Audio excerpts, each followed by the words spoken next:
Hi, I'm Faster EFT practitioner Kim Brown. Glad you could join me today. And with us also today is Phyllis McDonald Mattie, a Faster EFT practitioner in Canada. Welcome, Phyllis. Well, thanks for having me, Kim. I'm honored to be here. Thank you.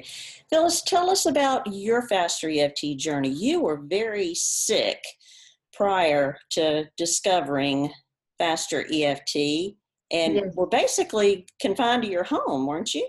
I was. Yes, I was. I got really sick in 1997 after the birth of my last child, and he was born early, and it was a very stressful time.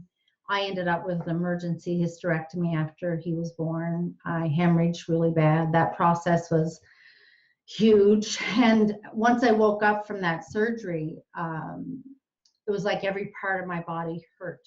And the only way I can explain it to somebody is it's like every bone was broken in my body, but nobody could see it. Yeah. That's how I felt inside.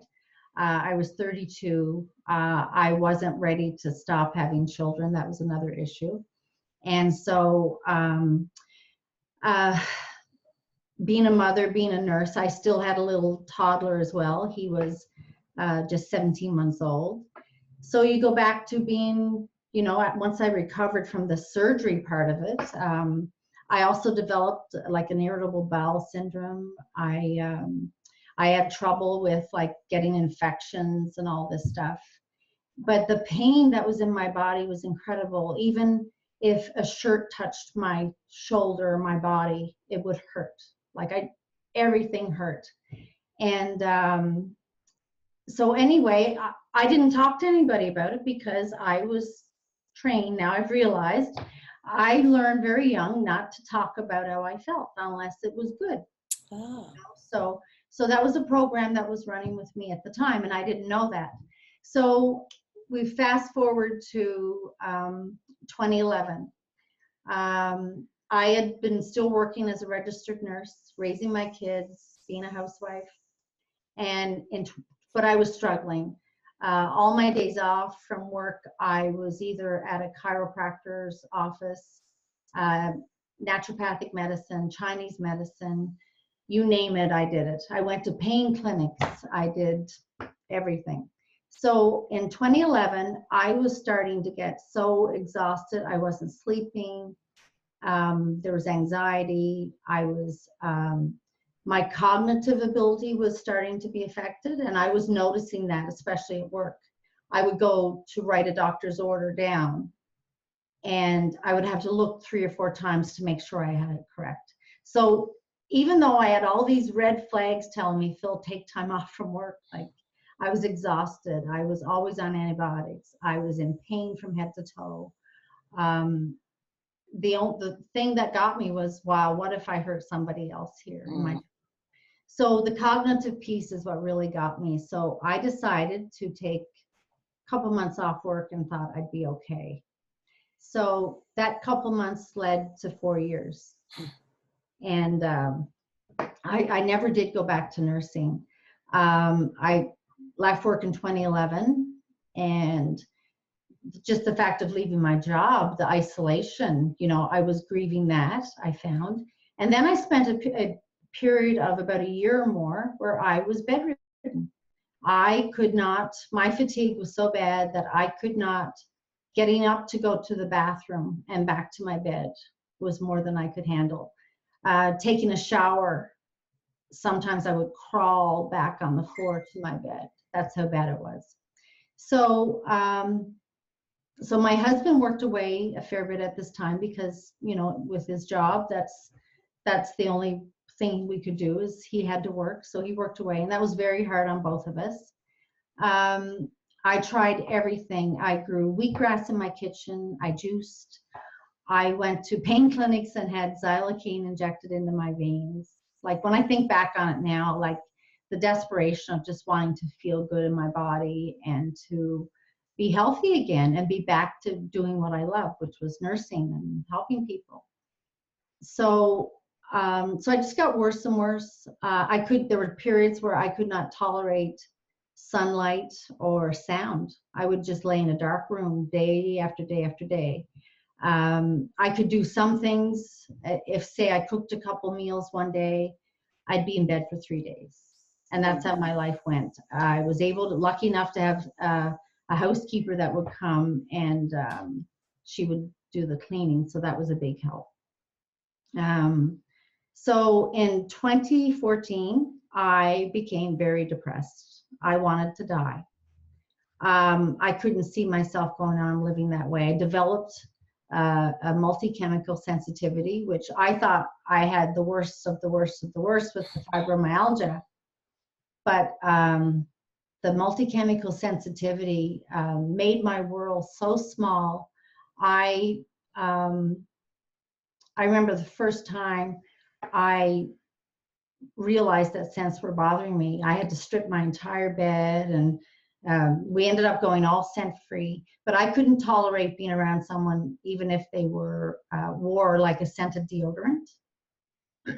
Excuse me, I couldn't be around them at all. I would get lightheaded, I would get confused, dizzy, I'd get fatigued. It was awful. So in order to leave my home, I wore a mask, sometimes two, especially if I was going to my doctor's office, because everybody kind of gets cleaned up and wears their best to go see their doctor. And so, and a lot of people couldn't come into my house unless they were wearing clothes that hadn't been washed and tied, or a bounce type thing. I found those to be probably the most irritating.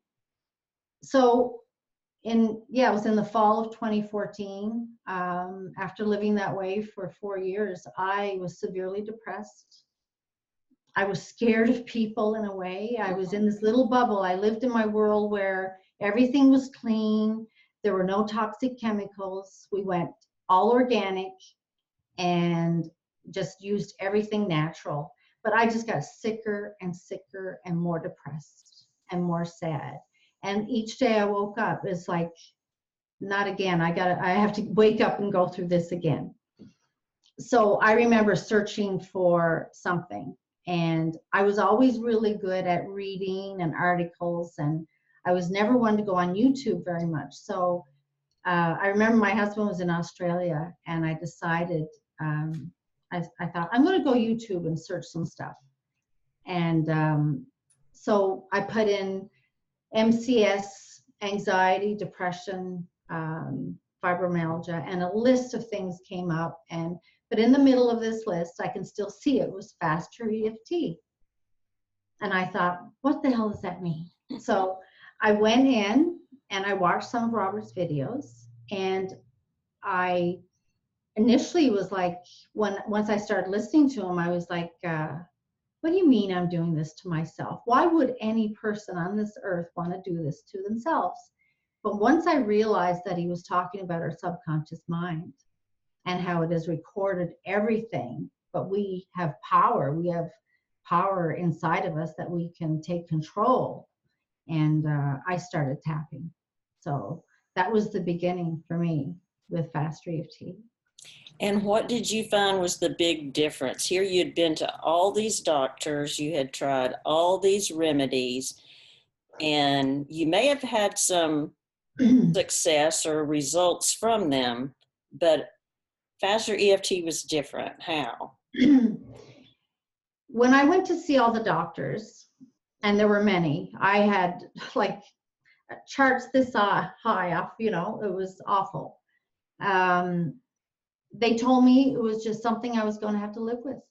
There was no cure for the chemical sensitivity. Relaxation techniques they gave me. They tried all different kinds of pills. I was sensitive to the majority of them. So what I found with Fast EFT, once I understood the concept of being able to go in, focus on something traumatic that is bothering you, that happened in your past, in your life, and then aim at it in your mind, and then break that mind-body connection. I started tapping with Robert on my iPad. He was with me constantly, and I had notes. I would put little post-it notes on my steering wheel of my car. on my fridge. There were notes on every mirror in the house, tap on this, like just reminders. And I tapped so much the first couple of weeks, my face was sore, like, it was really, but I tapped into so many old memories that I never even remembered. I remember my childhood as being a good childhood. That's how I remembered it. I never really realized that there was anything wrong, that I had all of these limiting beliefs in my head about myself and the world. And so the more I tapped and the more I went into things and realized that, wow, yeah, I didn't really feel good about that event that happened.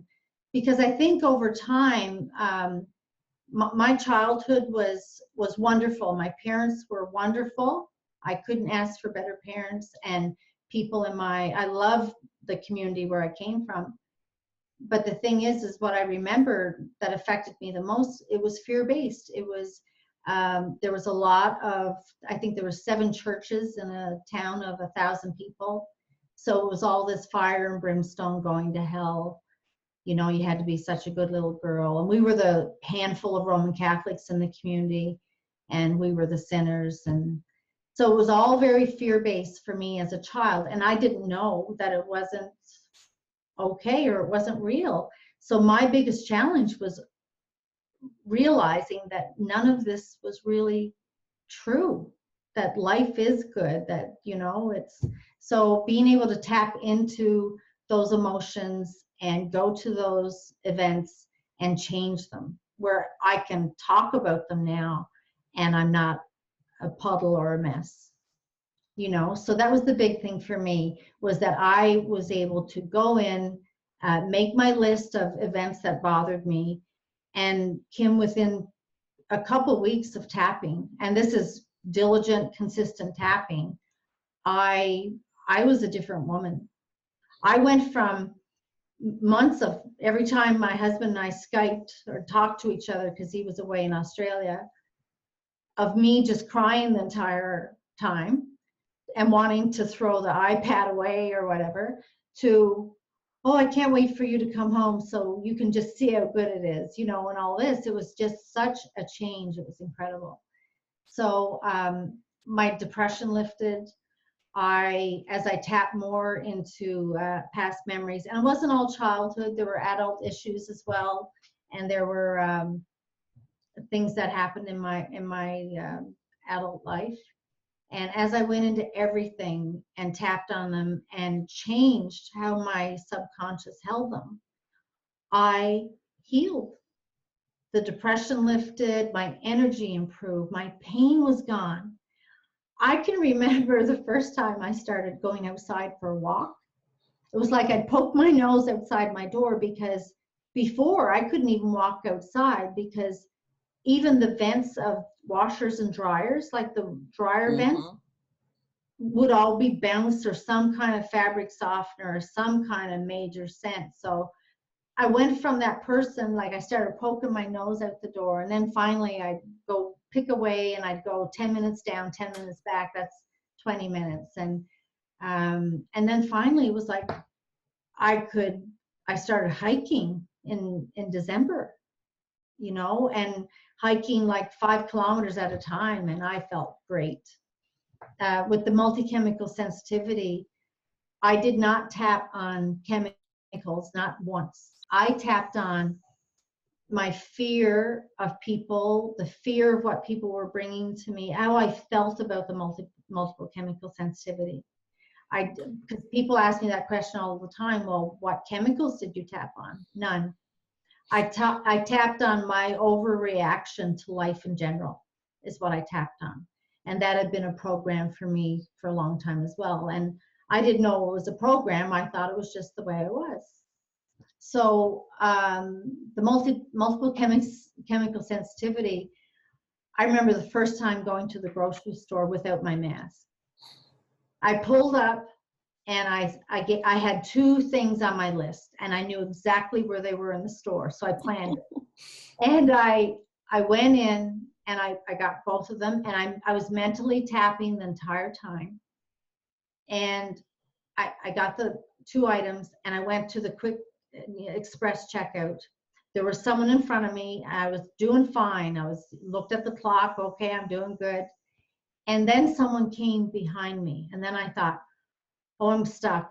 I felt like I was stuck. So I tapped a bit more, paid for my stuff. And then I went out in the car, and I sat and I cried because I did it. I got through it. I was so excited. And then it took me just times of testing it. I'd go to my son's basketball game. I would sit kind of over in the corner away from people without a mask. Normally I'd go and watch his game, but I'd be wearing a mask and I'd be away from everybody. And then gradually I just sat closer to them. In between, breaks or whatever, I'd go outside and just get some fresh air. And gradually it was just like, it was a matter of testing it and making, for the multiple chemical sensitivity. So that doesn't exist in my world anymore. We still live very clean because I learned a lot of stuff. I learned a lot of stuff when I was sick, and you carry that forward with you, the good stuff. So keep the gift. And the fatigue was gone. Like I didn't have any post-exertional fatigue at all. So it was amazing. Yeah. And I did it in my room or in my house with Robert. On my iPad, I would watch video after video, and I would tap along with him. And when I would get triggered, I'd stop it. I'd go into a memory that was coming up for me at the time, and I'd tap on it till it shifted and flipped. And then I'd turn on the video and continue listening. So, brilliant. Mm-hmm. Whether we have a religious background or whether we don't have a religious background, whether it doesn't matter what our life is, what our paradigm is, if fear is controlling us, then we have built this little bitty box, and nothing that comes in there is going to be safe. Mm-hmm. So fear does limit us very, very much. And I appreciate you saying that you didn't tap on like this chemical and that chemical. And, it was the fear. It was the perception, not the item. That's why Robert says the problem isn't really the problem. That's right. The problem is our perception. Yeah, definitely. And that for me, like everybody says, well, you must have tapped on deodorant, I said, no, I just tapped on my fear that I had. I started out as being just a fear-based life. And now when I look back, I understand it all. So it all fits together for me because I've done so much work on myself, by myself. Plus I've worked with so many other practitioners who've helped me. And so it was the fear that just led me into this little bubble that I created. And I thought I would heal in that little bubble. That was my perfect little world, but I just got sicker and sicker. So once I was able to, like, if you can picture the little bubble, like going to the store to get those 2 items, I put my foot out, and then I put it out further and further and further. And then, went to a seminar in February of 2015. The thought, so this was November, I was really sick. February, I went to Oklahoma City for my level 1 training. That's where I met you. Mm-hmm. That was the first time I met you, Kim. And so I went from being this really sick woman in November, getting on a plane by myself. My husband was a wreck. He was so protective, putting me on the plane by myself, staying in a hotel room. That was, wow, I didn't know what was going to be there. And then going into a big room and it was a big class at that time. It was fairly big. And you certainly had to sit beside someone, didn't you? I had to sit beside people, and there was carpet, and there were, people were wearing perfume and all these things. So I went from being that woman in November to being on a plane and going to a full week seminar. And it was incredible. I certainly would have never known anything was wrong with you when I met you. Yeah, you know, it was incredible.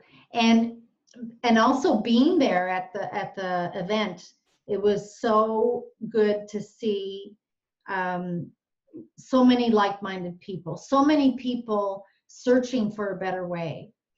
And to see Robert in person and to thank him personally was such a big thing for me. That was so important for me, to see him and to thank him. But it also made me realize that I still had work to do. Mm-hmm.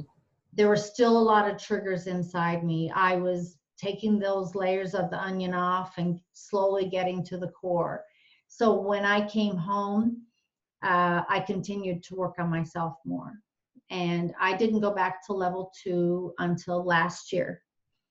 And I went and did level 2 and level 3. I started my own business. I never thought I would ever work again.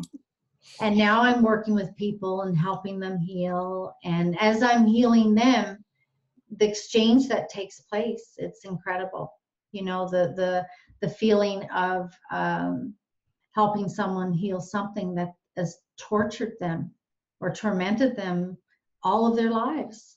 You know, I work with a lady who is in her 70s who had trauma at age 4 and it was still bugging her. And in 15 minutes, we went into it, felt it, tapped it away, rewrote the story of how she would have liked to have been, and it was gone. She could not bring it up again and has not been able to. And that's the beauty of this. Mm-hmm. You will never forget that you were sick or that something happened or grief and loss or what. You will not forget that something happened, but you will not hold it the same way in your subconscious mind. Right. You make more space for the good things in your life, the happy memories.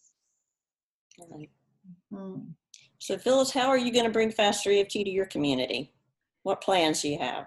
Well, I'm actually meeting with a lady next week. We're going to do some exchanges. She does some energy medicine. And so we're going to do some swaps like that. And I'm going to pick her brain about how she's kind of got into the community. I would like to really access the first responders here. There's such a high incidence of suicide, PTSD, Mm-hmm. and Faster EFT is so amazing for PTSD and for healing. So I want to do that. And my big passion is women and children who've lived through trauma and helping them get back on track and realizing that, you know, this does not define you. That's my big passion down the road. Is I just want to, I'll help everybody, whoever wants to get help, but that's my big passion is, trauma for women and children. Well, Phyllis, if you had one message that you would like for those listening to really grasp today, what would that message be? I have been, for me, I think I've been in the worst situation I could be in. I was facing wanting to die. And all I can say for that person out there, if you're in that trench and you're sick and you're miserable and you can't see going on one more minute, I have been where you are, but don't ever give up. Try tapping. I heal myself for free. Robert has over 1,300 videos now on YouTube. If you go to fastereft.com, you can sign up for the 7-day quick start program, and he'll send you videos. They'll send you videos that you can learn to tap on yourself. So learn to tap, start a happy journal. When I first started this process, I didn't have one happy memory. And I've had a great life. I've had an amazing life. I have an amazing partner, amazing kids. And I couldn't remember one happy memory Wow. because I was just so weighed down with all the other junk. So, so now I have lots of them. So start a happy journal. And working on yourself is so important, but it's equally as important to work with a practitioner.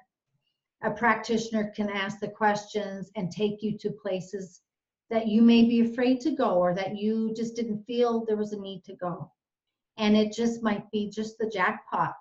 And whatever makes you feel the most uncomfortable when you go there, that is your jackpot, because that's where your healing really is. So my message to anyone out there who's suffering, struggling, whether it be health-wise, financial, relationship-wise, whatever it is, you can put your issue into this formula that we have with Faster EFT and the Art of Change, and we can get to the bottom of what's really causing your issue and help you heal. It's amazing. Yes, it is. Yes, it is. And I thank you for all you're doing for the people that you touch. Thank you very much. Well, thank you. For me, it's about giving back. Mm-hmm. I've always believed that it's so important to share the good things as well as the bad. We tend to, you know, as a culture, talk about the bad, but share the good things. And if I just reach one person with each video I put out or whatever I do, then that's one person. So it's important. Yeah. Yes, thank you. Well, if any of you would like to contact Phyllis, I'll have her information at the end of this video. And Phyllis, I thank you again for being with us today. Thank you for sharing. Well, thank you for asking me. It was a pleasure to be here, and always sending you love, Kim. Thank you. Thank you. And Phyllis and I thank all of you for watching today. Remember, no matter what you've experienced in the past, today really is a new day. See you next time.